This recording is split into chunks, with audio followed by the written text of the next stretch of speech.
Hello and welcome back. I hope that you've done something creative today. If you have not, you can do it while watching my video. Today, we're gonna be making pots for our plants out of things that you may have around your house. So today we're gonna be using this jug. I got this actually from work. It's from hand soap, but we ran out of hand soap. I got the jug. I got the label off by soaking it in really hot water and then just scraping it off with my hands. And then I used some acetone or nail polish remover to scrub it off with these cotton rounds. This is going to be our project today, but I did want to show you this that I made. I'll come closer to the camera. I made this one already from we get a lot of olive oil at work in this big container, and I cut it down to make a little pot for my plants because it was going to go in the garbage or the recycling. And the plant I'm using is this plant. So it kind of looks like there's olive oil on the leaves, which I thought was kind of cute. Another thing you could use in your house if you have a smaller plant, I have this little jar that was a candle from my roommate who used to live here, and they left it here. To get the candle out, once it was burned down, I just kind of cut it out with a knife and then poured boiling water in and scrubbed out the rest of the wax that was left in there. But this would be beautiful for like a little plant, but I'd probably get like a cactus or a succulent or something and put it in there. Sorry if it's a little loud in the background, my dishwasher is going right now. But first thing we're gonna do is get a serrated knife, possibly steak knife, possibly bread knife.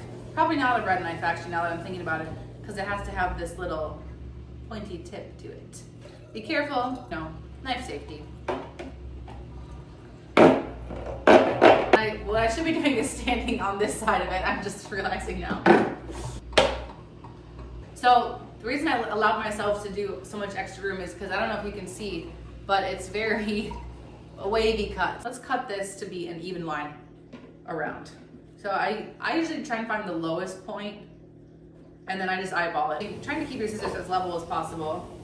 It's a little wavy, but I'm happy with these results because when this plant grows and it's hanging over, you're not going to even see this anyway. We're going to put some rocks in the bottom of this. This is going to go on top of a bookshelf, and I know that usually you would have like a drainage hole and there would be some sort of receptacle underneath it to collect the extra water, but I don't want to risk the books underneath it getting wet because the shelf that we have I found for free on the street.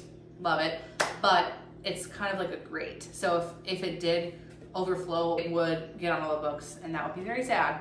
So I'm gonna put rocks in the bottom of this to create like its own little drainage area. And then I got this potting mix that is for protecting against over and under watering, moisture control.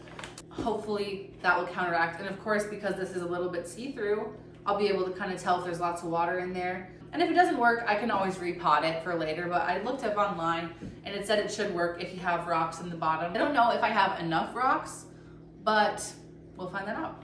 And already it's kind of cute if you want like a simple vibe. I think we're gonna make this a little more fancy, but for the purpose of today, because I'm impatient, I'm gonna be putting the plant in first and then painting on the outside after. So I'm just gonna paint a little bit. Don't ask me where I got the rocks, but I washed them very well and bleached them and then rinsed them really well so I didn't get bleach in my soil. They smell like dirt. I'm just using gloves for the rocks so my fingers don't get dirty, but also because of my spices. I put them in here initially because I thought I had enough for both, but I don't. So I'm gonna prioritize this bigger one for today. I'll go get some more rocks another day. Isn't this just so cute? I love it. Ah! Okay, so now we have our rocks in the bottom of this. Online it said you should have like 2 to 3 inches of rocks at the bottom. My rocks are coming to about here. That's like an inch and a half. I'm using a leftover Target bag here for this drop cloth situation. Digging a little hole in the middle.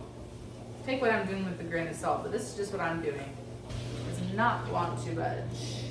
I'm breaking it up over the new soil because it seems to me I heard somewhere that the plant gets shocked if it's in all new soil all of a sudden.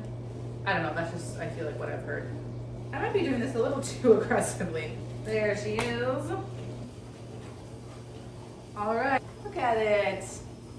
Ah! I'll get more rocks for the other one another day. But it's so easy and so simple to reuse and recycle. All right, so now we've got some white paint, paintbrush, and piece of cardboard that was gonna go in the trash. I'm gonna use as my palette. Now I'm just gonna paint on this. I know the better way would have been to do it before I put the plant in it, but I had the motivation to put the plant in it now, and I know myself, and if I would have painted it first, I would have had to wait for the paint to dry, and then the plant would not have gotten transferred for a long time. So sometimes you gotta do stuff in the order that you gotta do stuff in, you know? And that goes with all of this. Nowhere am I claiming that this is the right way to be doing this, but this is the way I'm doing it. And there is such low stakes for this kind of project because you can just take the dirt out and replace it, or take the dirt out and put a drain in it if I figure out later that this was really bad to do with the rocks. But I don't want to wait around for situations to be perfect all the time, because I tend to do that.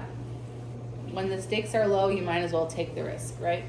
Or I'm trying to stop preventing myself from creating because I don't have the perfect scenario or the perfect materials or the perfect this or that or whatever. Because you can make stuff really well without the perfect materials.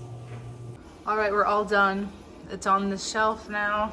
It looks a bit bare up here, but once this plant grows and drapes down, it'll look beautiful. But thank you so much for watching. Go do something creative today if you haven't already. I love you. Goodbye.